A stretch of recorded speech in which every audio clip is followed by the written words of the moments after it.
Joining me on the bottom half of the screen, if you haven't guessed already, he was the captain of the Perth Wildcats for 8 seasons, and he's a passionate supporter of the Freo Dockers. Damian Martin, thanks for jumping on. Yeah, my pleasure. I've dug out the old school Freo Dockers shirt. I was trying to find a jersey that my cousins gave me in 2010 when I first moved here. It's had plenty of use, and it certainly shows its wear and tear. I love the old school. I love the placement of the hat in the background as well. Oh, what a Uh, coincidence there. oh, didn't see that there. Let's go back to the beginning, Damo. Can you tell us the story of how you first became a Freo Dockers supporter? Yeah, I grew up in country New South Wales, where even to this day, it's all rugby league territory. There's no AFL whatsoever. So to be honest, I didn't know a thing about footy until I moved here. And I've told this story a few times, even at members' functions at games. But when I moved here, I've got cousins in Rockingham. And, they said they'd pick me up from the airport when I signed my contract with the Wildcats. And quite nervous having moved interstate by myself. I'll never forget coming down the escalator at Perth Airport when I see my 3 cousins. They got tattoos and beards, the boys, and then my female cousin Heidi. She was there with the blonde dreadlocks. I get down to the bottom of the escalator and they said, "Marto, we're your cousins, and here's your Dockers jersey." So I was like, "Oh, sweet, I'll take it." Flung the jersey over my shoulder, and then they gave me a tour of Perth. And I remember a few days later, I got asked to do my first ever radio interview in a studio, and I was quite nervous. But in those few days I lived in Perth, I realised just how popular AFL was, and how much the Eagles and Dockers dominated the pages. So I called my cousins and I said, in case they ask me about footy, who do I say I go for? And they're like, Fremantle Dockers, not a problem. If they ask me about players, who should I say is my favourite player? And at the time, the best 2 players were Aaron Sandilands and Matthew Pavlich. So I'm doing this interview in the station, and they're talking about life in Sydney versus life in Perth, Wildcats versus the Sydney Kings, so on and so forth. And then they said, "All right, you live in WA, who's your footy team?" And I'm like, the Fremantle Dockers, I bleed purple, trying to sound good. And then they go, "All right, who's your favourite player?" And I'm like, "Oh, Matthew Sandilands, you can't go wrong." So I managed to mix them up. My cousin's never forgiven me, and I sounded like an idiot, but I've stayed with them ever since. We love that. Forced upon you. And Matthew Sandland's fantastic player for us. Imagine Aside that, though. from... Imagine that combination. Oh, it'd be a hell of a combo. Aside from Matthew Sandilands, can I ask your favourite player to ever pull on the purple jumper for Freo across the journey? Do you have one? Is it Pav? Is it Sandy? Is it someone else? Michael Walters is hard to go by. I love watching him. Sandy, I used to love watching. I just thought he dominated, the big lumberjack out there. I remember hearing Dean Cox talk about him, and they asked how he prepared for the derbies, and he'd just say he'd tackle and run into a tree stump all day, every day in the build-up to get ready for Sandy. So, look, I love those big guys. Fife, obviously amazing. Lockie Neal, when he was out here in the few years, I got to know him off the field as well. He's a great guy. Barlow. So, yeah, there's a number of legends, but I think the way, Walters plays, just the skill behind it is just incredible. Sonny's a fantastic player. We're lucky to have him. Hey, back to current day. We're over 2 weeks into a new year now in 2021, but 2020, a weird one to say the least. From a footy perspective, Freo-wise, what do you think of it? Oh, it definitely had they definitely moved in the right direction insofar as moving forward into the future. I was at their their last home game, I think, was it Carlton, where Carlton kicked the winner after the siren, that penalty. And yeah, they've shown enough where there's excitement for this upcoming season. But yeah, just the highs and lows, but definitely headed in the right direction. And COVID, the thing people don't realise about COVID is it probably tested teams' mental toughness as much as their skill set. And I thought Freo really handled that combination well, which was exciting to be able to do that with such a young playing group. You said you're at that Blues game. I was going to ask, live games at Optus, are you able to get to many? And how do you find a Freo game day? I love it. Absolutely love it. So my cousins that I mentioned from Rocco, they're all members. And so when there's a spare ticket that pops up, I'll go with them, or I'm lucky enough to be invited to a couple of games outside of that. So yeah, it's just a great atmosphere all around. When the wave gets started, when the chant of Freo is there, the amount of times my cousins yell ball, even though it's clearly not a penalty, but we take it. We'll go with it and just get caught up in the excitement of wearing the purple. Now, Damo, you were invited by the club last pre-season, I think it was, to chat to the playing group and the coaching staff, a bit about all things leadership and how to sort of influences culture. Can you tell us about that session and how it felt chatting to the group? Yeah, it was great. So I got a call from their manager, and he just asked, while COVID's on, they're still trying to stay engaged with their players, even though they couldn't be on the field all the time. And so one of the things they did, I believe they broke up the playing squad into 3 groups. 1/3 was watching the Ashes, the cricket documentary. I'm not sure what the other third was watching. And then the team, or the group I spoke to, were watching the Michael Jordan 10-part series that was on Netflix. And they just asked me if I wanted to speak about the documentary, what I'd learned from it, and then what the playing group was learning from it. So, yeah, it was great jumping on a Zoom call. It was funny. I was actually at work in real estate. So there I am talking to the Freo Dockers about Michael Jordan documentary. And I've got some sales reps behind me going, wait, is that so-and-so? Is that so-and-so? I was like, yeah, that is the Dockers players. So you guys make me look good because all of a sudden I'm doing a Zoom with some of my colleagues' favourite players. Love that. Damo, it's nice to talk to you face to face like this. You probably wouldn't know this, but 6 or 7 years ago, when I was much younger, back in the high school days, me and my mates our job was to run around in those red morph suits at Wildcats games. We love that. You're kidding me. So yes. That was the morph suits were the first time they brought them in. I was speaking with our GM at the time, and he was saying there was so many complaints because I guess the first ever game you guys were in the morph suits, you weren't wearing the shorts.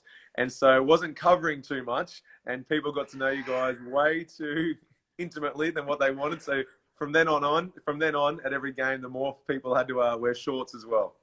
So luckily, I missed that part of the morph suit era. I came in at the shorts time, but yeah, family-friendly affair, and certainly a revealing suit that is. But I remember running around, dishing out high fives, and being down on that court. That RSC arena is so damn loud, and I think the Red Army and the Purple Army have a bit of similarities in that sense, the passion and the supportership that they provide. Can you talk to us just what it's like playing in front of such a loud crowd like that is so passionate about their team? Yeah, it is incredible. I was the eldest player on the team, was fortunate enough to be there from game 1 at RAC to obviously retiring. And you just never get sick of it. So when the music starts, when your name's called, your number's announced, and you run out onto the court, I was still getting goosebumps up until my last game.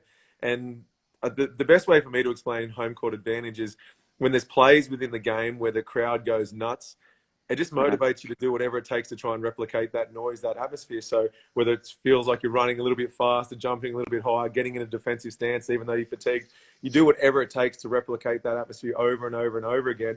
And that's what home court advantage is, or home crowd advantage creates. So whether it's, Fife, you're kicking a snap goal and the Purple Army going nuts, and then you see everyone lift on the field, or Bryce Cotton hit a step back 3, and then you see everyone lift on the basketball court.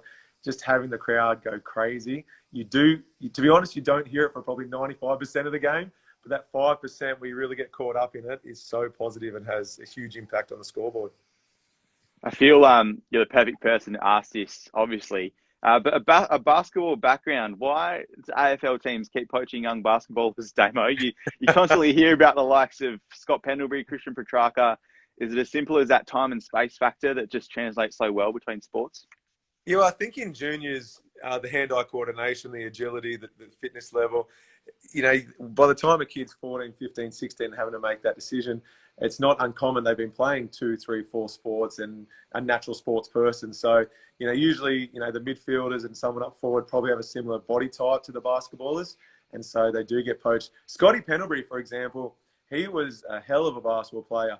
And he's the same age group as Paddy Mills, and Paddy was a hell of a footballer. So they were kind of the best 2 players in their age group for both sports. And Scotty actually got offered a scholarship to the Australian Institute of Sport in Canberra for basketball. And I believe he came up for 1 or 2 days and then said, no, I'm going to go back to footy.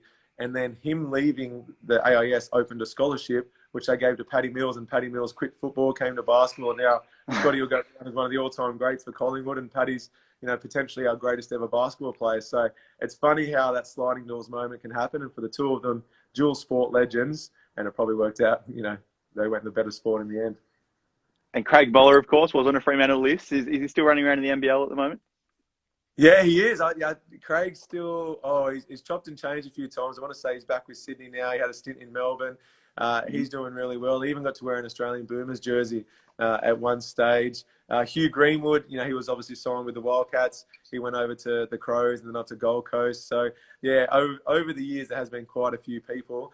But yeah, I think it's the combination of body type, skill set, and a lot of the guys did play footy as juniors. And how about you, Damo? Do you play footy as a junior? Do you think you could have been an AFL player? Mate, I still never even attempt. Well, with my daughters, I occasionally have a kick at goal from about 20 out and still feel like I'm going to snap the hemis. Unfortunately, like I said, growing up in country New South Wales, I played a lot of rugby league opposed to AFL. So I would have loved to have given it a try. I definitely wouldn't have made anything of it. I mean, the amount of injuries I've had from a reasonably non-contact sport in basketball, yeah, I don't think I was quite cut out for AFL, but I still love the game and wish I'd had a chance of playing it as a junior. Yeah, as you mentioned, two daughters. It's still early days, but perhaps one for our AFLW side in the future. Maybe you can split one, and one can go play for the Perth Lynx. One can come play for us at Freo. I'll take that, and I could probably tell you which one was which because Bonnie loves tackling already, and she turns 2 next week, so I think she's going to be our little AFLW star. Great, we'll take her. Stay tuned for that. And hey, we've got you at a good time, Damon, because NBL 2021 kicks off tonight. Is that right? Adelaide and Melbourne United. Yeah, you're exactly right. It's been over 300 days since, those last NBL played, which is obviously us versus Sydney in the GF. So I'll be excited to get home, turn the TV on and start watching some live basketball again, which, it just feels like it's been a long, long time since we saw the NBL up and running. It's been a long wait. The Perth Wildcats, how they're looking for the season ahead. Is it an 11th championship in store this year? I'm going to try and be unbiased because I've been asked to do some commentary for the NBL.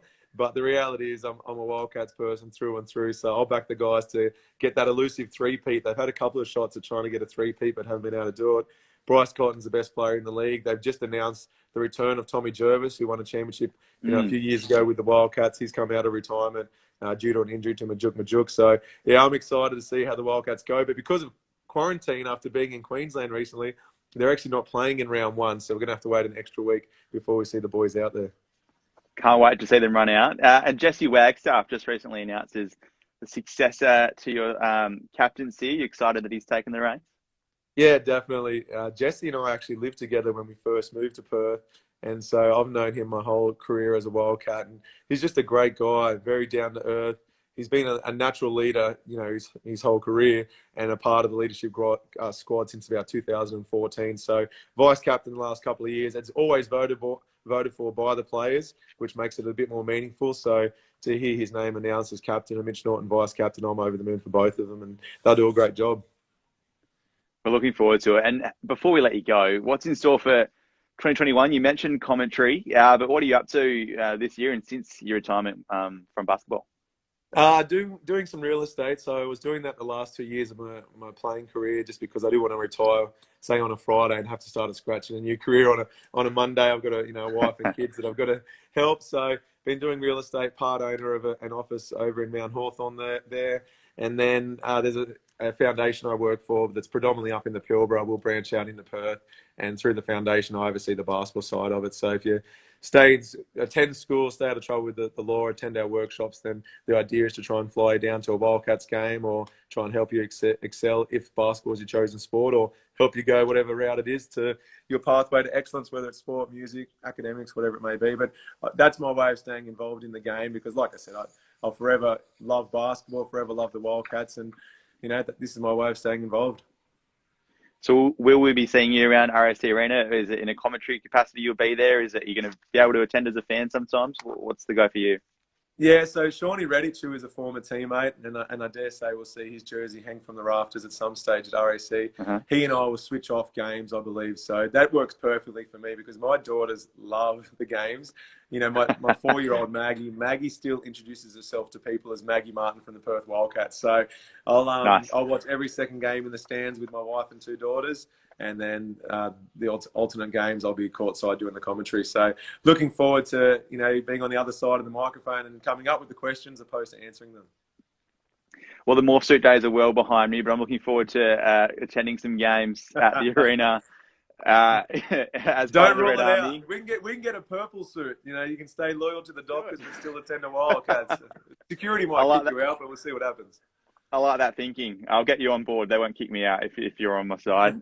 Damo, thanks for jumping on today. I've enjoyed our chat, but this series is called For the Love of Freo. So I'd just like to sum up in a sentence or two, if it's possible, what do you love about the Fremantle Dockers Football Club? Definitely the supporters. From day one, the passion my cousins have shown me has become contagious. Win, lose or draw, it doesn't get any less. So bring on a premiership soon. Can't wait to see them hold up the flag, but definitely the supporters. We can't wait for that day. Damo, thank you very much. Been a pleasure. Cheers, guys. Thanks, mate.